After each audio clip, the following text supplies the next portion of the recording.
ಸನ್ಮಾನ್ಯ ಸಭಾಧ್ಯಕ್ಷರೇ, 2026-27ನೇ ಸಾಲಿನ ಆಯವ್ಯಯವನ್ನು ಸದನದ ಮುಂದೆ ಮಂಡಿಸಲು ನನಗೆ ಸಂತೋಷವಾಗುತ್ತಿದೆ. ಪ್ರಗತಿಶೀಲ ರಾಜ್ಯದ ಜನರ ತೆರಿಗೆ ಹಣಕ್ಕೆ ಪ್ರಮುಖ ಟ್ರಸ್ಟಿಯಾದ ನಾನು ಸರ್ವರ ಏಳ್ಗೆಯನ್ನು ಬಯಸಿ 17ನೇ ಆಯವ್ಯಯವನ್ನು ಮಂಡಿಸುತ್ತಿದ್ದೇನೆ. ನಾಡಿನ 7 ಕೋಟಿ ಕನ್ನಡಿಗರ ನಿರೀಕ್ಷೆಗಳನ್ನು ನಾವು ಅರಿತಿದ್ದೇವೆ. ಅವರ ಕನಸುಗಳನ್ನು ನನಸು ಮಾಡುವ ನಿಟ್ಟಿನಲ್ಲಿ ನಮ್ಮ ಸರ್ಕಾರ ಬದ್ಧತೆಯಿಂದ ಕಾರ್ಯನಿರ್ವಹಿಸುತ್ತಿದೆ. ಈ ಆಯವ್ಯಯವು ನಾಡಿನ ರೈತರ, ದಮನಿತರ, ಕಾರ್ಮಿಕರ, ಮಹಿಳೆಯರ, ಅಶಕ್ತರ, ಅಲ್ಪಸಂಖ್ಯಾತರ, ವಿದ್ಯಾರ್ಥಿ, ಯುವಜನರ, ವ್ಯಾಪಾರ ಮತ್ತು ಕೈಗಾರಿಕೋದ್ಯಮಗಳಲ್ಲಿ ತೊಡಗಿಕೊಂಡವರ ಕನಸುಗಳು ಮತ್ತು ಅವಿಶ್ವಾಸವನ್ನು ಪ್ರತಿನಿಧಿಸುವ ಜೀವಂತ ದಾಖಲೆಯಾಗಿದೆ. ಧನಶೀಲ, ಮನಶೀಲ, ತನುಶೀಲ, ಸರ್ವಮಯ ದಕ್ಕಿಂಗೆ ಕಾಂಬುದೆಲ್ಲವೂ ಶೀಲ, ಇಂತಿ ವ್ರತ ಸಂಪದವೆಲ್ಲವೂ ಆಹಾರ ಕುರಿತು ಮಾಡುವ ನೇಮ ಎಂಬುದ ತಾನರಿಯಬೇಕು. ವಚನಕಾರ್ತಿ ಅಕ್ಕಮ್ಮ. ನಾವು ರೂಪಿಸುವ ಯೋಜನೆಗಳು, ವಿನಿಯೋಗಿಸುವ ಅನುದಾನಗಳು ಯಾರ ಏಳಿಗೆಯನ್ನು ಬಯಸುತ್ತವೆ, ಅವುಗಳು ಸದುದ್ದೇಶದಿಂದ ರೂಪುಗೊಂಡಿವೆಯೇ ಎಂಬುದನ್ನು ಅರಿತು ಮುನ್ನಡೆಯಬೇಕಾಗಿದೆ. ಜನಕೇಂದ್ರಿತ ಆರ್ಥಿಕ ತತ್ವಗಳ ಮೂಲಬಿಂದು ಇದೇ ಆಗಿದೆ. ಈ ವಿಚಾರದಲ್ಲಿ ನಾವು ಸ್ಪಷ್ಟವಾಗಿದ್ದೇವೆ. ಸರ್ವೋದಯವಾಗಲೇ ಸರ್ವರಲಿ ಎಂಬ ಕವಿವಾಣಿಯು ನಮ್ಮ ಸಮಗ್ರ ಅಭಿವೃದ್ಧಿಯ ದೀಕ್ಷೆಯೂ ಆಗಿದೆ. ಕರ್ನಾಟಕವು ರಾಷ್ಟ್ರೀಯ, ಅಂತಾರಾಷ್ಟ್ರೀಯ ವಾಣಿಜ್ಯ ರಂಗದಲ್ಲಿ ಅದ್ವಿತೀಯ ಪಾತ್ರ ವಹಿಸುತ್ತಿದೆ.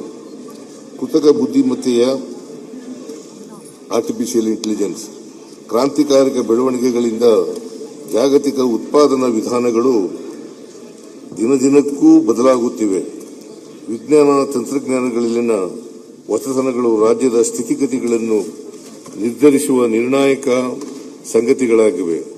ಈ ಸಂದರ್ಭದಲ್ಲಿ ನಾವು ಬೆಂಕಿಯನ್ನು ಬೆಳಕಾಗಿಸಿಕೊಳ್ಳುವ ಸಂಕಲ್ಪ ಹೊತ್ತು ಮುನ್ನಡೆಯಬೇಕಾಗಿದೆ ಎಂಬ ಎಚ್ಚರದಿಂದಲೇ ಈ ಆಯವ್ಯಯವನ್ನು ಮಂಡಿಸುತ್ತಿದ್ದೇನೆ. ರಾಷ್ಟ್ರದ ಅಭಿವೃದ್ಧಿಯ ಸರ್ವ ಕ್ಷೇತ್ರಗಳಲ್ಲೂ ನಮ್ಮ ರಾಜ್ಯವು ಮುಂಚೂಣಿಯಲ್ಲಿದೆ.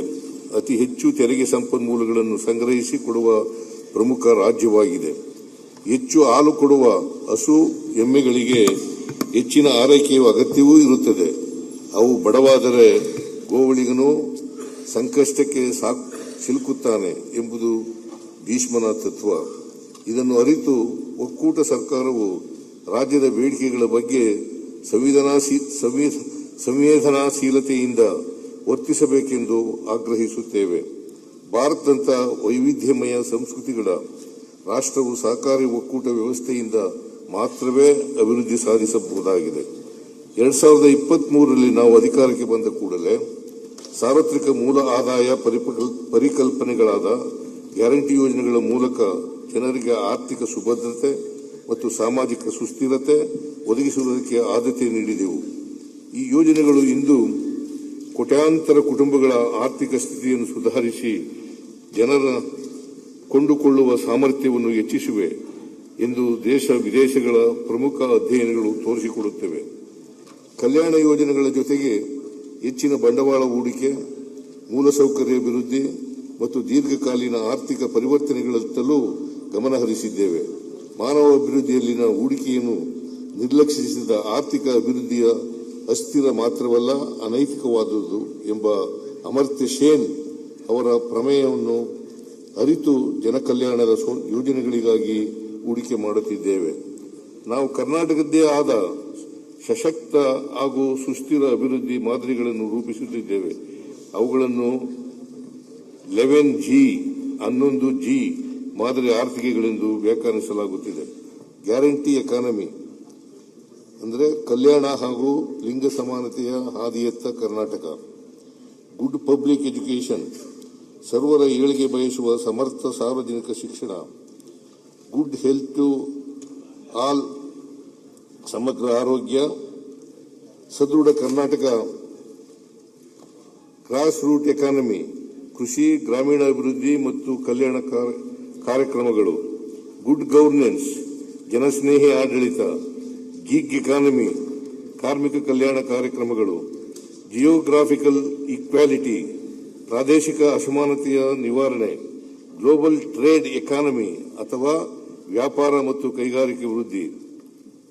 9 ಗ್ಲೋಬ್ ಟ್ರೋಟಿಂಗ್ ಎಕಾನಮಿ, ಪ್ರವಾಸೋದ್ಯಮ ಆರ್ಥಿಕತೆ, ಗ್ರೀನ್ ಎಕಾನಮಿ, ನವೀಕರಿಸಬಹುದಾದ ಇಂಧನ ಸೇರಿದಂತೆ ಪರಿಸರ ಪೂರಕ ಆರ್ಥಿಕ ಚಟುವಟಿಕೆಗಳು, ಗ್ರೋಯಿಂಗ್ ಅರ್ಬನ್ ಎಕಾನಮಿ, ನಗರ ಕೇಂದ್ರಿತ ಸುಸ್ಥಿರ ಆರ್ಥಿಕತೆ. ಈ ಆರ್ಥಿಕ ಪ್ರಮೇಯಗಳನ್ನು ಆಧಾರವಾಗಿಟ್ಟುಕೊಂಡು ನಾವು ನಾಡಿನ ಅಭಿವೃದ್ಧಿ ರಥವನ್ನು ಮುನ್ನಡೆಸುತ್ತಿದ್ದೇವೆ.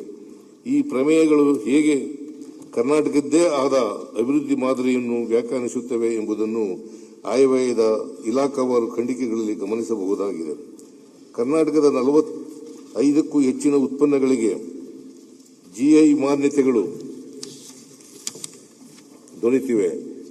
ಈ ಮಾನ್ಯತೆಗಳು ನಮ್ಮ ಜನರ ಪಾರಂಪರಿಕ ಕ್ರಿಯಾಶೀಲತೆಗೆ ಸಾಕ್ಷಿಯಾಗಿದ್ದು ಹೊಸ ಉದ್ಯೋಗಗಳ ಸೃಜನೆಯಲ್ಲಿ ಪ್ರಮುಖ ಪಾತ್ರ ವಹಿಸುತ್ತಿವೆ. ರಾಜ್ಯದ ಪ್ರಮುಖ ಇಲಾಖೆಗಳಲ್ಲಿ ಖಾಲಿ ಇರುವ ಹುದ್ದೆಗಳನ್ನು ಭರ್ತಿ ಮಾಡುವುದರ ಮೂಲಕ ಆಡಳಿತ ವ್ಯವಸ್ಥೆಯನ್ನು ಬಲಪಡಿಸುತ್ತಿದ್ದೇವೆ. ನಮ್ಮ ಚುನಾವಣಾ ಪ್ರಣಾಳಿಕೆಯಂತೆ ಉದ್ಯೋಗ ಸೃಷ್ಟಿಗೆ ನಾವು ಆದ್ಯತೆ ನೀಡಿದ್ದೇವೆ.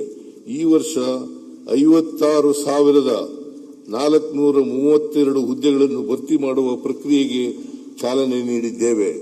ಉದ್ಯೋಗ ನೇಮಕಾತಿಗಳಲ್ಲಿ ನ್ಯಾಯಾಲಯದ ಪ್ರಕರಣಗಳಿಂದ ಉಂಟಾಗಿದ್ದ ವಿಳಂಬವನ್ನು ಪರಿಗಣಿಸಿ ವಯೋಮಿತಿಯಲ್ಲಿ 1 ಬಾರಿಗೆ 5 ವರ್ಷಗಳ ಸಡಿಲಿಕೆ ನೀಡಿದ್ದೇವೆ. ಸರ್ಕಾರ ಹುದ್ದೆಗಳನ್ನು ಭರ್ತಿ ಮಾಡುವುದರ ಜೊತೆಯಲ್ಲಿ ರಾಜ್ಯದ ರಸ್ತೆ, ಸೇತುವೆ, ಕಟ್ಟಡಗಳ ನಿರ್ಮಾಣಕ್ಕೂ ನಮ್ಮ ಸರ್ಕಾರ ಆದ್ಯತೆ ನೀಡುತ್ತಿದೆ.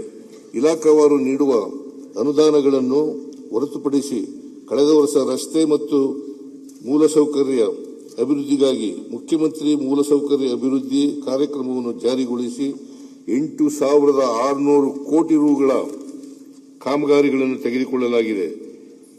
ಇದರ ಎರಡನೇ ಹಂತವಾಗಿ 26-27ನೇ ಸಾಲಿನಲ್ಲಿ 4,000 ಕೋಟಿ ಮೊತ್ತದ ಕಾಮಗಾರಿಗಳನ್ನು ಕೈಗೆತ್ತಿಕೊಳ್ಳಲಾಗುವುದು.